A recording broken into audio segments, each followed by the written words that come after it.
네, 우리 찬송가 108장입니다. 찬송가 108장 찬양하겠습니다.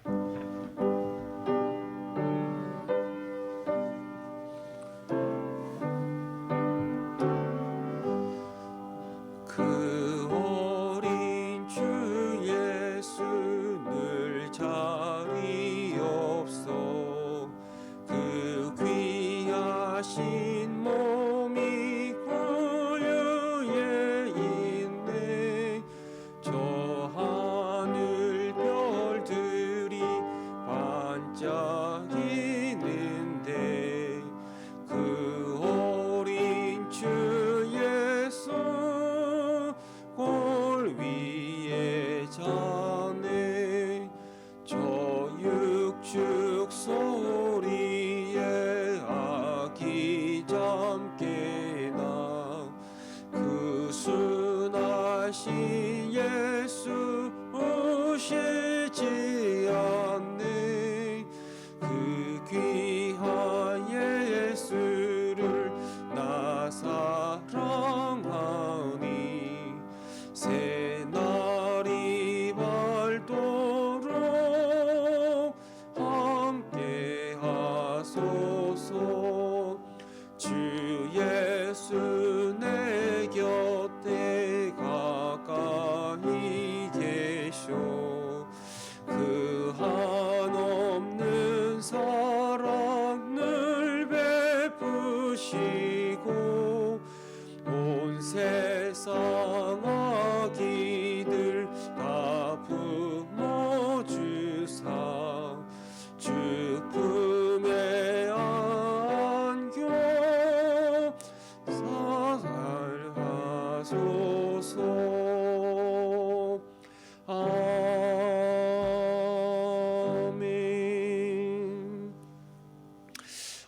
성탄이 다가오고 연말이 다가오면 해마다 우리 주위에 어려움을 겪는 사람들이 많이 생각이 납니다. 특히 날씨가 추워지면 또 여러 가지 어려움 가운데 고통당하는 고난당하는 그런 분들도 많이 있고, 또 코로나로 인해서 이 경제적으로도 굉장히 어려워져서 약간 두려움과 불안함으로 살아가는 우리 이웃들이 많이 있습니다. 하나님, 그들을 주께서 불쌍히 여겨주시고 감당할 수 있는 힘을 주시고, 또 그걸 감당할 수 없다면 피할 수 있는 길도 하나님께서 열어주시기를 원합니다. 혹시라도 나에게 그들을 섬기고 싶어하는 마음을 주신다면 그 마음, 그 주님의 뜻 가운데 순종하게 하시고 그들을 위로하고 그들을 격려하고 그들을 품어주는 나의 작은 손이 되게 하여 주옵소서. 우리 시간에 우리 주위에 여러 가지 일들로 고난당하는 고통당하는 우리 형제 자매들을 이웃들을 기억하면서 함께 기도하겠습니다. 하나님 아버지, 우리가 성탄을 앞두고 또 연말을 앞두고 그저 우리가 힘들다고 우리 인생만, 우리의 삶만 돌아보는 자가 아니라 우리 주위의 이웃들을 돌아보고 어려움에 처한 사람들을 생각하며 그들이 건강하게 잘 지내고 있는지를 확인하며, 또 그들의 도움이 손길이 필요할 때 그들을 찾아가 그들을 섬기며 기꺼이 그들을 위하여 우리의 것들을 나눌 수 있는 그런 저희들이 되기를 원합니다. 날씨가 많이 추워졌고 또 코로나로 인해서 경제적으로도 큰 어려움을 겪고 있습니다.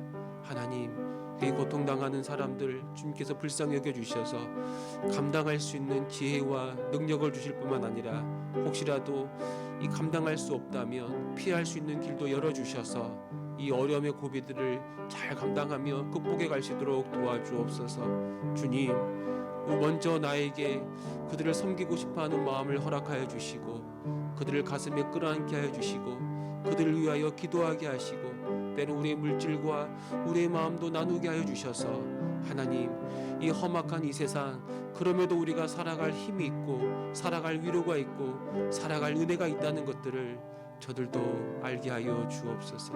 함께 하심을 믿사옵고 주 예수 그리스도의 이름으로 기도합니다. 아멘. 하나님 아버지, 참 날씨가 쌀쌀해지고 또 코로나로 인해서 경제도 어려워지고 참 우리가 어려운 시간들을 보내고 있습니다. 그러나 또한 우리 이웃들과 우리 주변을 돌아보면 우리보다 더 힘들고 어려운 삶의 여건에서 살아가는 형제 자매들이 있다는 것도 우리가 알게 됩니다. 하나님, 우리가 마음을 열어 그들의 고통에 귀를 기울이게 하시고 하나님의 마음, 주님의 마음을 품고 그들을 위하여 기도하게 하시고 또 우리의 넉넉함을 기꺼이 그들을 위하여 나누며 그들을 섬길 수 있도록 인도하여 주옵소서.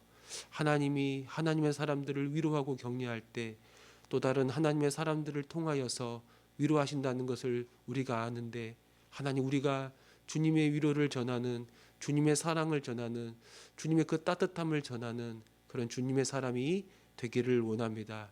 우리를 사용하여 주시고 그래야 이 어두운 세상 우리를 통하여 빛이 비춰지게 하시고 이 추운 세상 우리를 통하여 주님의 따뜻함이 증거될 수 있도록 주께서 역사하여 주옵소서. 함께 하심을 믿사옵고 우리 주 예수 그리스도의 이름으로 기도합니다. 아멘. 말씀 보겠습니다. 사무엘상 23장입니다. 사무엘상 23장 15절에서 29절 말씀 보겠습니다. 15절에서 29절 말씀 읽겠습니다. 다윗이 사울이 자기의 생명을 빼앗으려고 나온 곳을 보았으므로 그가 십광야 수풀에 있었더니 사울의 아들 요나단이 일어나 수풀에 들어가서 다윗에게 이르러 그에게 하나님을 힘입게 의지하게 하였는데 고 요나단이 그에게 이르기를 두려워하지 말라. 내 아버지 사울의 손이 내게 미치지 못할 것이요 너는 이스라엘 왕이 되고 나는 내 다음이 될 것을 내 아버지 사울도 안다 하니라. 두 사람이 여호와 앞에서 언약하고 다윗은 수풀에 머물고 요나단은 자기 집으로 돌아가니라. 그때에 10사람들이 기브아에 이르러 사울에게 나와 이르되 다윗이 우리와 함께 광야 남쪽 하길라산 수풀 요새에 숨지 아니하였나이까. 그라운즉 왕은 내려오시기를 원하는 대로 내려오소서. 그를 왕의 손에 넘길 것이 우리의 의문이다 하니 사울이 이르되 너희가 나를 긍휼히 여겼으니 여호와께 복받기를 원하노라. 어떤 사람이 내게 말하기를 그는 심히 지혜롭게 행동한다 하니니 너희는 가서 더 자세히 살펴서 그가 어디에 숨었으며 누가 거기서 그를 보았는지 알아보고 그가 숨어있는 모든 곳을 정탐하고 실상을 내게 보고하라. 내가 너희와 함께 가리니 그가 이 땅에 있으면 유다 몇천 명 중에서라도 그를 찾아내리라 하더라. 그들이 일어나 사울보다 먼저 시부로 가니라. 다윗과 그의 사람들이 광야 남쪽 마온 광야 아라바에 있더니 사울과 그의 사람들이 찾으러 온 것을 어떤 사람이 다윗에게 아뢰매 이에 다윗이 바위로 내려가 마온 황무지에 있더니 사울이 듣고 마온 황무지로 다윗을 따라가서는 다윗과 그의 사람들은 산 저쪽으로 가며 다윗이 사울을 두려워하여 급히 피하라 하였으니 이는 사울과 그의 사람들이 다윗과 그의 사람들을 에워싸고 잡으려 함이었더라. 전령이 사울에게 와서 이르되 급히 오소서 블레셋 사람들이 땅을 침노하나이다. 이에 사울이 다윗 뒤쫓기를 그치고 돌아와 블레셋 사람들을 치러 갔으므로 그곳을 셀라 하마누곳이라 칭하니라. 같이 읽겠습니다. 다윗이 거기서 올라가서 엔게디 요새에 머무니라. 아멘. 이 다윗은 블레셋의 공격으로 어려움에 처한 그 일날을 구하였지만 이 사울이 자기를 잡기 위해 이 내려온다는 그 소문을 듣고 다시 광야로 들어가 숨게 됩니다. 이 모든 순간순간마다 다윗은 하나님의 뜻을 구하고 하나님을 의지하고 그리고 하나님의 뜻을 알게 되었을 때 즉각적으로 순종하는 그 순종의 삶을 살아가고 있는 거죠. 이 다윗이 그 일날을 떠난 다음에 그 다음에 십광야로 들어가서 그 십광야 그 숲을 사이에 숨어 지내고 있다는 소식을 듣고 이 요나단이 다윗을 찾아옵니다. 이 요나단은 다윗을 찾아가 하나님의 말씀으로 다윗을 위로하죠. 16절의 하반절에 보면 다윗에게 이르되 그에게 하나님을 힘입게 의지하게 하였는데 하나님을 힘입게 의지하게 했다라고 그렇게 말하고 있습니다. 무슨 말이냐면 하나님 안에서 힘을 얻을 수 있도록 이 다윗을 격려했다라고 그렇게 말할 수가 있습니다. 또 17절에 보면 두려워하지 말라. 내 아버지의 손이 내게 미치지 못할 것이라 그렇게 이야기하는 거예요. 다윗은 여전히 사울을 두려워하지 않습니까? 그 일날을 이 블레셋의 손에서 구원했지만 사울이 그를 잡으러 온다는 소식을 들었을 때 다시 다윗은 이 도망자의 삶을 시작했던 거죠. 이런 그에게 사울의 아들 요나단이 두려워하지 말라고 그리고 사울이 결코 이 다윗을 붙잡을 수 없을 것이라고 그렇게 말하는 거예요. 그리고 또 말하기를 요나단은 다윗이 결국엔 네가 바로 이스라엘의 왕이 될 것이고 나는 너의 그 다음 사람, 아랫 사람이 될 것이라고 고백하는 거예요. 정말 시간이 지금 굉장히 많이 흘렸습니다. 아마 수년이 흘렀을 텐데 시간이 흘러도 이 요나단의 다윗을 향한 그 언약적 사랑, 그들이 언약을 맺었죠. 그 언약적 사랑을 고백했고 또 언약적 의무를 행하는데 그 사랑이 변함이 없고 한결같다는 사실을 우리에게 보여주고 있습니다. 여러분, 하나님은 이 하나님의 사람들을 통해 이 고통받는 사람들을 찾아가시고 그들을 위로하시는 거예요. 우리가 한번 지나온 우리 인생을 돌아보면 어떻습니까? 힘들고 어려울 때가 있지 않았습니까? 또 어떻게 우리가 그 시련들을 감당하고 견뎌낼 수가 있었을까? 항상 우리가 돌아보면 내 주위에, 우리 주위엔 날 위해 기도해주고 또 나를 기억하고 나를 격려해주고 나를 찾아와서 위로해 주었던 그런 믿음의 사람들이 있었다는 것을 알 수 있어요. 그들이 건네는 말 한마디, 그들이 건네는 따뜻한 손길 하나하나에 우린 주님의 음성을 듣고 주님의 그 품어주심을 경험하고 그들의 그 따뜻한 격려가 주님의 그 따뜻한 손길이었음을 우리는 기억하고 있는 거예요. 또 주님은 우리가 이 요나단처럼 이 고난당한 사람들을 찾아가고 그들을 섬기기를 원하시는 거예요. 우리가 볼 때 우리의 섬김이 굉장히 보잘것없고 굉장히 초라하고 정말 작은 것이라 하더라도 하나님은 우리의 그 작은 헌신을 통해서 낙심한 사람, 때론 죽어가는 사람을 다시 일으키고 다시 살리기도 하는 거죠. 다윗이 20광야 숲을 지역에 숨어 지낼 때 그 지역 사람들이 사울을 찾아가 이 다윗의 은신처를 그렇게 알려주고 있는 거죠. 이 사울은 10사람들이 그 지역 사람들이 사울 자기를 아주 긍휼히 여겨주었다라고 말하면서 그들을 하나님의 이름으로 축복하는 거예요. 그리고 그 사람들한테 다시 이야기합니다. 부탁을 하죠. 다윗은 굉장히 지혜롭고 굉장히 교활한 사람이기 때문에 너희가 다시 돌아가서 다윗의 동태를 잘 살피고 그가 어디에 숨어 있는지를 정확히 알아달라라고 그렇게 요청을 하죠. 이 사울이 다윗이 어디에 있다라고 그렇게 고발하는 이 사람들을 축복하면서 다시 보내는 것을 보면은 지금 이제 이런 상황이 하나님이 그에게 다윗을 죽일 수 있는 그런 기회를 열어주었다라고 생각하는 것 같아요. 하나님을 거역하고 하나님의 뜻과 전혀 상관없는 길을 가고 있는데도 불구하고 지금 자기가 그렇게 바라고 소망하는 일들이 이루어지고 있으니까 일들이 일어난다고 해서 하나님이 나에게 기회를 주시고 나에게 복을 주신다라고 그렇게 착각하고 있는 거예요. 여러분, 우리도 이 사울처럼 이 어리석은 생각에 사로잡힐 수가 있는 거예요. 분명 그 길은 하나님의 뜻이 아니고 하나님과 전혀 상관없는 길인데도 그저 내 앞에 기회가 열렸다고 그 방향으로 나아갈 때가 있다라는 거예요. 하나님을 거역하는 그 죄악의 길을 걸어가면서도 하나님의 이름을 사용하고 하나님의 복을 구하며 어리석은 자로 살아가는 자, 바로 이게 사울의 모습인데 이런 모습이 우리에게도 있을 수 있는 거죠. 하나님에 대한 지식과 그런 영적인 감각을 잃어버렸을 때 우리도 이 사울처럼 하나님과 아무 상관없는 그 길을 가면서도 내가 주님을 위하여 살고 있다라고 그렇게 착각할 수가 있는 거예요. 내가 주님을 위해서 살고 있다, 나는 주님의 길을 걸어가고 있다라고 생각했는데 알고 봤더니 사실은 하나님이 아닌 자기 자신을 위하여 자기 정력을 위하여 살아가는 그런 자기중심적 그런 교만한 삶을 살고 있는 거예요. 이런 일이 우리 가운데 일어나서는 절대 안 되는 거죠. 이 10사람들을 다시 돌려보내고 그들로부터 다시 정보를 얻게 된 사울은 이제 그들과 함께 직접 다윗을 잡으러 광야로 내려갑니다. 이 사울은 그 동네 그 지역 사람들과 함께 다윗이 숨어 있는 곳을 정확히 파악하고 서서히 포위망을 좁혀가면서 다윗을 에워쌉니다. 아마 그쪽 지형을 잘 아는 그 10사람들의 여러 가지 정보를 바탕으로 이 사울과 그 군대들은 다윗을 완전히 포위하고 그를 사로잡으려고 하는 것 같아요. 그런데 바로 그때 전령이 사울에게 도착합니다. 아주 급한 일이죠. 아주 위중한 일이 발생한 겁니다. 지금 다윗을 잡아 죽이는 것보다 사울에게 더 위중한 일이 어디에 있겠는가? 그러나 다윗을 사로잡을 수 있는 그 상황까지 왔음에도 불구하고 이 일을 포기하고 돌아가 할 만큼 아주 위급한 일이 사울에게 일어나게 된 거예요. 말씀 보니까 이 블레셋 사람들이 땅을 침노해서 그들을 공격해 들어오고 있다라는 소식이었어요.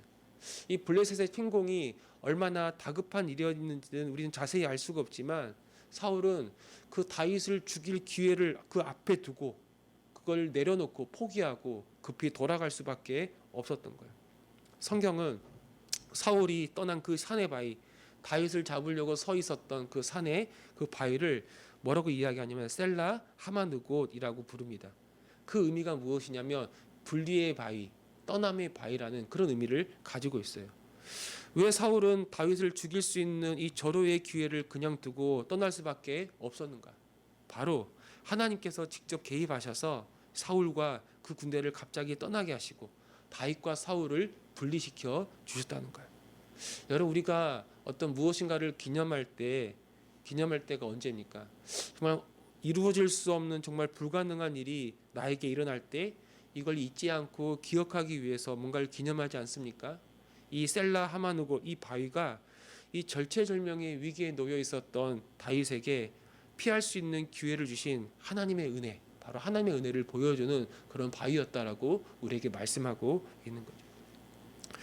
여러분, 우리 중에 고난을 좋아하는 사람이 어디 있겠습니까? 아무도 없죠. 정말 고난 자체는 너무나 괴롭고 우리가 피할 수 있으면 피해야 하는 거예요. 그러나 때론 하나님은 우리를 이 고난의 학교로 넣으셔서 이 고난을 통해 우리를 연단시키고 우리를 단련시키는 거예요. 그리고 결국 하나님은 이 시간을 통해서 우리를 하나님께서 원하시는 하나님의 사람으로 점점점 세워가는 거예요. 그럼에도 우리가 이런 것들 알고 있음에도 불구하고 고난 그 자체는 우리에게 낙심이 되고 때론 큰 절망이 되기도 하는 거예요. 근데 그때마다 하나님은 우리 주위에 하나님의 사람, 정말 신실한 사람들을 우리에게 보내서 우리를 위로하시고 우리를 격려해 주시는 거예요. 또 반대로 우리의 작은 섬김과 우리의 작은 나눔을 통해 고난 속에 있는 사람들을 위로하고 우리를 통해 그들을 격려하고 그들을 다시 일으켜 주시는 거예요. 그리고 때로는 하나님이 직접 우리 인생 가운데 개입하셔서 정말 말도 안 되는 은혜를 우리에게 베풀어 우리를 강건하게 하는 거죠. 이 다윗은 꼼짝없이 사울에 사로잡힐 그런 위기에 처해 있었지만 하나님은 블레셋을 들어서 사울의 발걸음을 다른 곳으로 돌이키신 거예요. 이 다윗을 죽이려 달려드는 이 포악자들이 밟고 있던 그 바위가 이제는 그들을 멀리 떠나보내고 이 다윗을 아주 든든하게 받쳐주는 그런 은혜의 바위로 완전히 바뀌게 되는 거예요. 여러분, 오늘 우리가 서 있는 이 자리, 오늘 우리가 처해 있는 이 환경이 때론 이 다윗과 같은 이 절체절명의 위기라고 할지라도 바로 그곳에 하나님이 우리와 함께 하신다면, 하나님이 우리와 함께 하시고 우리의 삶을 인도하고 있다면 바로 그 자리가 은혜의 자리가 된다라는 것을 우리에게 보여주고 있는 거죠. 여러분, 하나님은 단 한 번도 우리를 버린 적이 없어요. 하나님은 단 한 번도 우리를 외면한 적이 없어요. 우리가 오히려 하나님을 버리고 우리가 하나님을 외면한 적이 많았지, 하나님은 단 한 번도 그의 눈을 우리를 향하여 거둔 적이 없었다는 거예요. 우리가 감당할 수 있는 고난을 우리에게 주시고 또 우리가 여러 가지 위기에 놓였을 때에는 피할 수 있는 그런 길들도 열어주셔서 우리를 구원하시고 결국 우리를 가장 선하신 길로 인도해 주신다는 거예요. 태산을 넘어 험곡에 가도 그 죽음의 골짜기를 지나가더라도 그 자리에 우리 주님이 나와 함께 하신다면 바로 거기가 천국이 임하는 하나님의 나라가 되는 것이고 바로 거기에 샬롬이 임하고 바로 거기에 구원이 임한다라는 것을 오늘 말씀이 우리에게 보여주고 있는 겁니다. 주님, 오늘 하루 우리의 삶의 자리가 이 고난의 자리, 이 눈물의 골짜기, 광야의 삶이라 할지라도 바로 그곳에 우리 주님이 함께 하시면 이 모든 어려움들을 넉넉히 감당할 수 있을 뿐만 아니라 결국엔 피할 수 있는 길도 나에게 열어주실 것을 믿습니다. 낙심하지 말게 하시고 주의 손을 굳게 붙잡게 하시고 오늘 하루도 이 믿음의 길을 걷게 하시고 그 믿음의 길 하나하나 걸어갈 때마다 정말 말로 닿을 수 없는 하나님의 은혜가 내 안에 충만하게 임하고 그 선한 능력이 나를 강건케 하는 것들을 경험할 수 있도록 역사하여 주옵소서. 이 새벽 이를 가지고 기도하며 나아가는 저와 여러분 우리 모두가 되시기를 소망합니다. 아멘.